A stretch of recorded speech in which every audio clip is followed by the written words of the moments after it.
Hello বন্ধুরা, আবারও একটি নতুন ভিডিওতে আপনাদের স্বাগত জানাই। তো বন্ধুরা, আপনারা জানেন আমি দুর্গা মূর্তির কাজ শুরু করেছি এবং কিছু ভিডিও দিয়েছি বিপত্তারিণী মূর্তি তৈরির। তো আবার আমরা দুর্গা মূর্তির কাজে ফিরেছি এবং আমাদের দুই নম্বর দুর্গা মূর্তির কাজ চলছে। তো আমরা এই মূর্তিটি তৈরি করছি আমাদের পাশেরই একটি গ্রামে, উগ্র ভাটপাড়া একটি গ্রামে, দাসপাড়া সার্বজনীন দুর্গাপুজো কমিটির একটি দুর্গা মূর্তি। তো দেখুন, আমরা এই মূর্তিটি তৈরি করেছিলাম, সময় লেগেছিল আমাদের 4 দিন মতো। আমরা 2 দিন মতো খড় বেঁধেছিলাম এবং 2 দিন মাটি কমপ্লিট করেছিলাম। তো খড় বাঁধার ভিডিওটি আমি আলাদা করে আপনাদের সামনে দিলাম।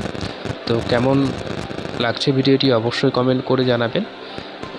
এবং এই যে কাজটি দেখছেন, এইটি দ্বিতীয় দিনের কাজ। আমরা প্রথম দিন মোটামুটি কাজটি করে এবং দ্বিতীয় দিন আবার সেই কাজটি পুনরায় করে হাত ফাতগুলো দুর্গার মোটামুটি বেঁধে নেওয়ার পর আমরা খড় বাঁধার কাজ কমপ্লিট করেছিলাম। তো অবশ্যই কমেন্ট করে জানাবেন যে দুর্গা মূর্তির কাজটি কেমন হয়েছে। এই হচ্ছে তার ফাইনাল লুক খড় বাঁধার। আমরা যেহেতু হাতটা বেঁধে নিয়েছিলাম এবং সেট করে নিই, সেটা আমরা পরে সেট করে নেব। তো এই হচ্ছে ফাইনাল লুক। তো দেখা হচ্ছে আবার নেক্সট ভিডিওতে।